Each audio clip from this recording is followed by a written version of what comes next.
Halo teman-teman semuanya, Assalamualaikum warahmatullahi wabarakatuh. Di video kali ini, kami dari kelompok 6 ingin membahas mengenai komunikasi organisasi. Sebelum itu, izinkan kami untuk memperkenalkan diri kami terlebih dahulu. Dimulai dari saya, perkenalkan nama saya Sophie Cahyaningrum, saya biasa dipanggil Sophie, asal saya dari Kota Tangerang, Banten. Saya dari jurusan S1 Ilmu Komunikasi offering B. Dengan NIM 230761602165. Saya lahir di Kota Tangerang, tepatnya pada tanggal 24 April 2005. Peran saya dalam video kali ini menjadi pemateri dan juga pengisi video drama. Halo, perkenalkan, nama saya Eka Saida Unitikmah, biasa dipanggil Esa.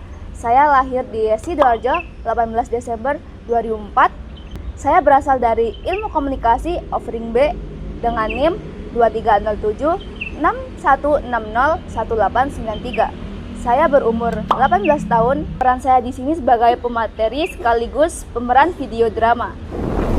Halo, perkenalkan, nama aku Della Kurnia Putri Purnomo, biasa dipanggil Della.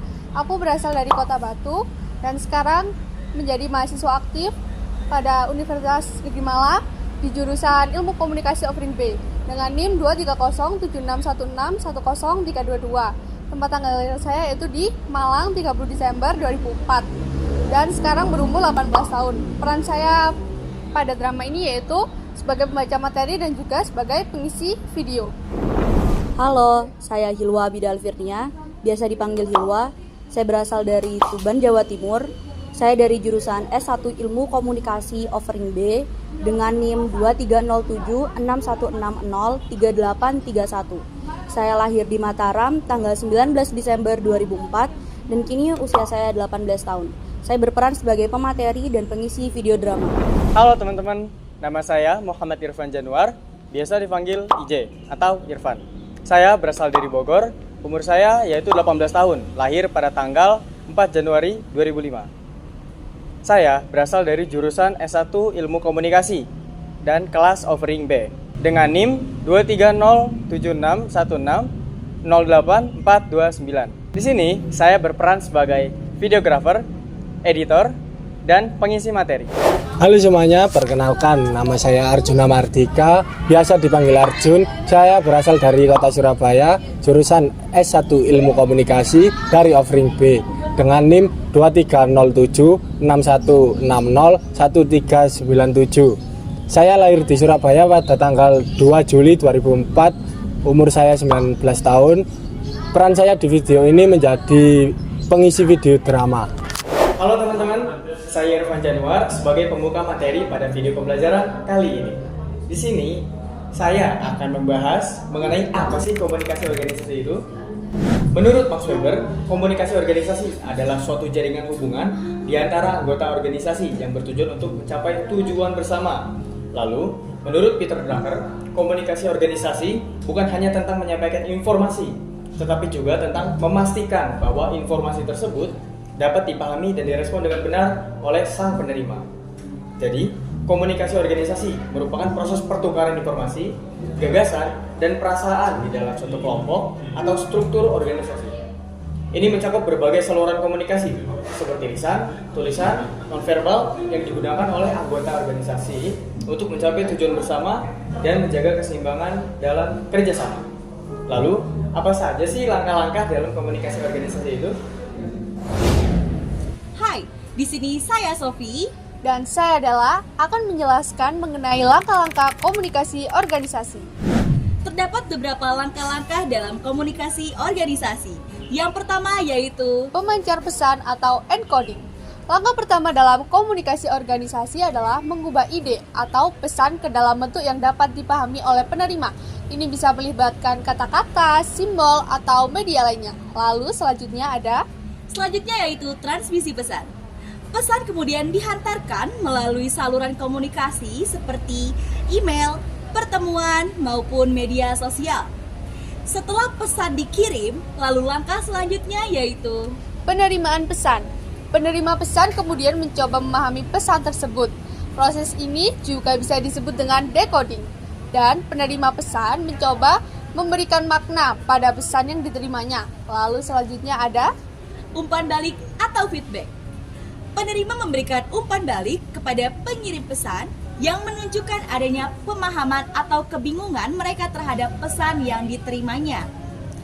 Dalam umpan balik ini terdapat konteks komunikasi, yaitu setiap pesan yang diberikan dalam konteks tertentu, dan pemahaman pesan dapat bervariasi berdasarkan situasi atau lingkungan komunikasi. Lalu juga ada Hambatan komunikasi. Apa sih hambatan komunikasi itu? Hambatan komunikasi yaitu adanya hambatan atau gangguan seperti kebisingan, perbedaan bahasa, atau perbedaan persepsi yang dapat menghalangi komunikasi yang efektif. Lalu selanjutnya ada respon terhadap pesan. Penerima merespon pesan dengan tindakan atau tanggapan tertentu yang menciptakan adanya siklus komunikasi yang dinamis. Itulah beberapa langkah-langkah komunikasi organisasi. Lalu, apa sih topik selanjutnya, yaitu apa sih tujuan komunikasi itu? inilah tujuan komunikasi organisasi. Halo, sebelumnya kita sudah membahas mengenai langkah-langkah komunikasi organisasi. Sekarang kita akan membahas apa sih tujuan komunikasi organisasi itu. Menurut Peter Drucker, komunikasi yang efektif adalah kunci untuk kesuksesan dalam kehidupan dan pekerjaan.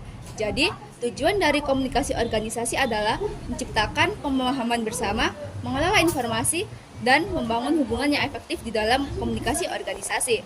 Komunikasi yang baik dalam konteks organisasi bertujuan untuk meningkatkan produktivitas, mengurangi ketidakpastian, membangun kepercayaan, dan mendukung pencapaian tujuan bersama. Itulah tujuan dari komunikasi organisasi. Lalu, topik yang akan disampaikan selanjutnya adalah model-model komunikasi organisasi. Halo, di sini saya akan menjelaskan mengenai beberapa contoh dari model komunikasi organisasi. Yang pertama ada model Shannon-Weaver, yakni model linear. Model ini menggambarkan komunikasi sebagai suatu proses linear dari pengirim atau sender ke penerima atau receiver, melibatkan pesan yang dikodekan, saluran komunikasi, dan hambatan atau noise. Yang kedua, model transaksional atau komunikasi interaktif. Model ini menekankan saling ketergantungan antara pengirim dan penerima, di mana keduanya berperan sebagai pengirim dan penerima sekaligus, serta proses komunikasi bersifat dinamis. Yang ketiga ada model Barlow, yakni komunikasi sebagai pertukaran. Model ini menekankan pada aspek pertukaran pesan antara pengirim dan penerima, melibatkan unsur seperti keinginan, pemahaman, dan sikap. Kemudian model komunikasi yang keempat yakni model komunikasi organisasi menurut McLaren, komunikasi formal dan informal. McLaren membagi komunikasi organisasi menjadi dua jenis, yakni model formal dan informal, yang melibatkan alur komunikasi dari atasan ke bawahan dan sebaliknya. Itulah beberapa model komunikasi organisasi.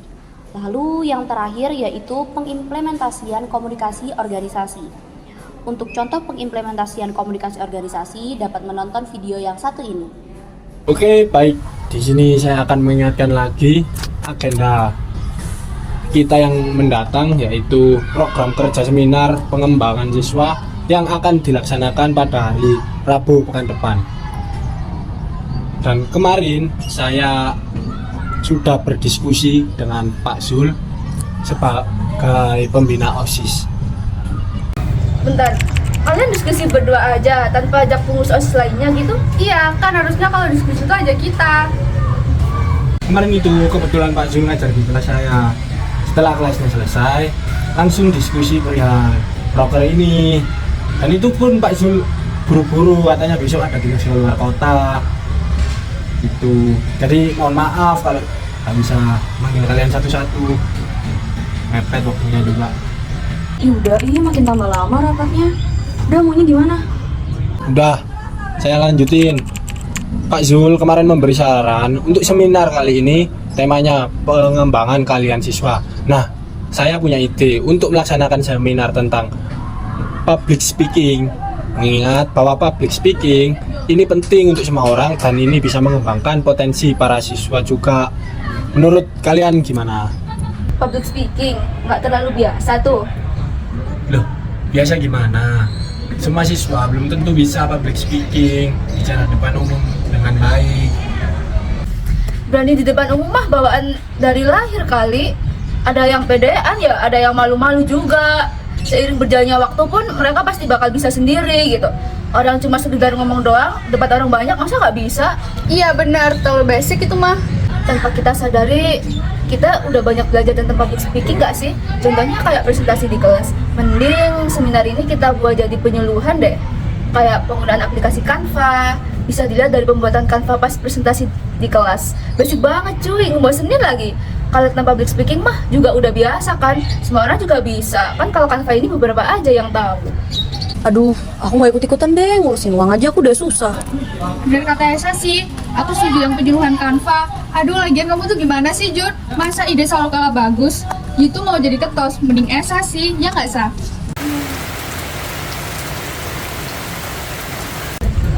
Hai Jun, botolku ketinggalan.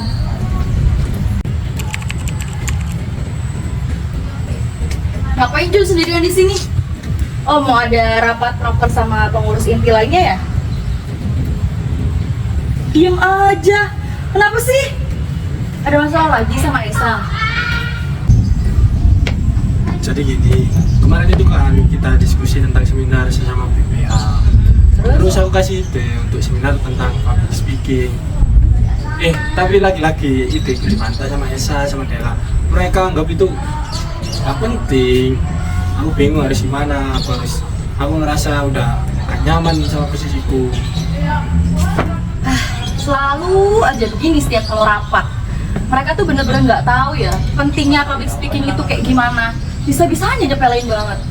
Parah. Bentar lagi mereka kesini kan? Aku mau coba bantu deh buat ngurusin masalah ini. Aduh, aku tuh males ya, anak-anak tuh pada susah gitu loh ditagihin kas. Sabar ya Hil. Hai guys, kita boleh ngobrol bentar nggak sih? Bentar aja kan mau rapat kan? Iya. Ayo Jun, bentar aja. Iya.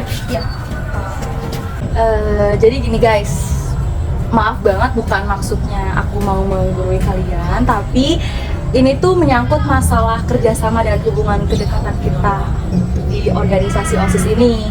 Kita itu kan satu organisasi ya yang punya kepentingan dan juga tujuan yang sama. Jadi kerjasama dan kepercayaan itu udah seharusnya kita miliki terhadap sama anggota. Nah, masalah ini tuh berawal dari kurangnya komunikasi di antara kita guys. Kurangnya pendekatan juga dan kurangnya toleransi. Kalau gini terus, OSIS kita bisa terpecah belah loh. Kalian mau? OSIS yang harusnya menjadi contoh yang baik buat para siswa malah sebaliknya. Kalian tuh sadar gak sih sama sifat kalian masing-masing? Kayak gini emang sosok pemimpin. Gak malu sama anggota-anggotanya yang lain.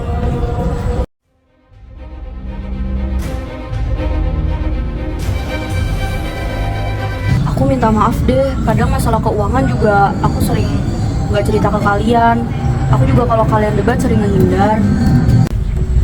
Aku juga minta maaf ya Jun, karena aku selalu memperkeruh masalah dan gak bisa nenangin masalah ini. Gina, maaf ya, aku sadar yang aku lakuin ini nggak baik. Aku mendominasi organisasi. Jadi ayo mulai dari awal lagi, kita bangun bersama-sama. Why can't you for once disregard the world and run to what you know is real? Take a chance with me. Oke baik, jadi itulah salah satu contoh dari pengimplementasian komunikasi organisasi dalam kehidupan sehari-hari. Jadi kesimpulannya dari apa yang telah kami sampaikan pada video ini yaitu komunikasi organisasi ini adalah salah satu bagian penting dalam hidup kita, karena untuk menyelesaikan masalah dalam lingkup kelompok kecil seperti kami ini. Lalu organisasi seperti UKM yang ada di universitas-universitas, bahkan dalam perusahaan besar seperti Apple, Google, WhatsApp, dan lain-lain.